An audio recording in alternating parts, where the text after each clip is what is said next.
विधान परिषदेसाठी महायुतीचा फॉर्म्युला ठरलेला आहे। सूत्रांची सगळी माहिती मिळते। 11-4-2 महायुतीचा विधान परिषदेसाठी फॉर्म्युला असल्याची सूत्रांची माहिती आहे। 11 भाजप, 4 शिवसेना आणि 2 जागा राष्ट्रवादीच्या वाट्याला येण्याची शक्यता आहे। सूत्रांची ही सगळी माहिती समोर येते।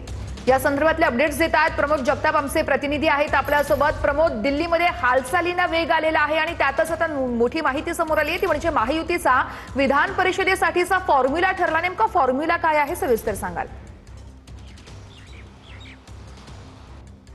वर्षा, खरं तर मागच्या काही दिवसांपासून आपण सातत्यानं बघतो की विधान परिषदेच्या अनुषंगानं महायुतीमध्ये बैठकांचं सत्र बघायला मिळत होतं। मात्र फॉर्म्युल्यावरती एकमत महायुतीच्या नेत्यांमध्ये होत नव्हतं। पण आता जी सूत्रांच्या हवाल्याने माहिती मिळते त्यानुसार भारतीय जनता पार्टी राज्यामध्ये विधान परिषदेच्या 11 जागा लढणार आहे।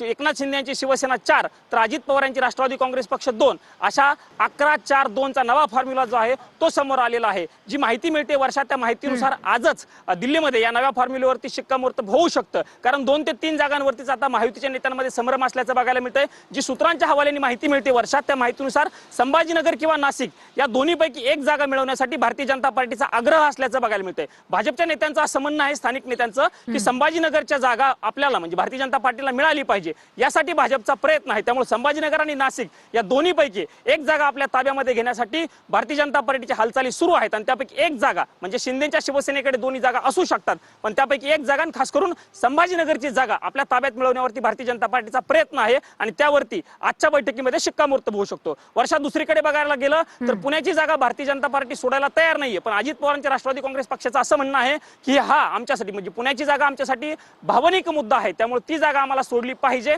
आणि भाजपनेही ती पुण्याची जागा सोडण्याची तयारी दाखवलेली आहे, अशी सूत्रांची माहिती मिळते। त्यामुळे रायगड असेल किंवा पुणे, रायगड आणि पुणे या 2 जागा अजित पवार यांच्या राष्ट्रवादी काँग्रेस पक्षाला देण्यावरती भाजपच्या नेत्यांचं एकमत झालेलं आहे, असं सूत्रांकडून आपल्याला समजतं आहे। त्यामुळे आजच्या बैठकीमध्ये या नव्या फॉर्म्युल्यावरती शिक्कामोर्तब होण्याची शक्यता वर्तवली जाते। वर्षाची दुसरी माहिती मिळते, त्या माहितीनुसार एकनाथ शिंदे यांची शिवसेना आणखी 2 जागा मिळवण्यासाठी म्हणजे शिंदेच्या शिवसेनेला आता 3 जागा देण्यावरती शिक्कामोर्तब झालेलं आहे, पण त्यांचं म्हणणं आहे की आम्हाला 5 जागा मिळाल्या पाहिजेत। ते आणखी 2 जागांसाठी आग्रह आहेत, पण भाजप मात्र त्यांना 1 जागा देण्यासाठी आणखी एक्स्ट्रा तयार आहे। त्यामुळे कदाचित एकनाथ शिंदे हे 4 जागा लढू शकतात, पण जर त्यांनी ऐकलं नाहीच तर त्यांना 5 जागा देखील दिल्या जाऊ शकतात। पण जर त्यांना 5 जागा दिल्या तर भाजपची आणखी 1 जागा कमी होऊ शकते। त्यामुळे आजच्या बैठकीमध्ये नेमकं काय होतं हे बघणं महत्त्वाचं असणार आहे। दिल्लीमध्ये राज्याचे मुख्यमंत्री देवेंद्र फडणवीस आणि दोन्ही उपमुख्यमंत्री एकनाथ शिंदे आणि सुनेत्रा पवार आलेले आहेत। त्यामुळे या तिन्ही नेत्यांची केंद्रीय गृहमंत्री अमित शहा यांच्यासोबत होणारी बैठक आणि त्या बैठकीमध्ये कशा पद्धतीनं शिक्कामोर्तब होतं हे बघणं महत्त्वाचं असणार आहे।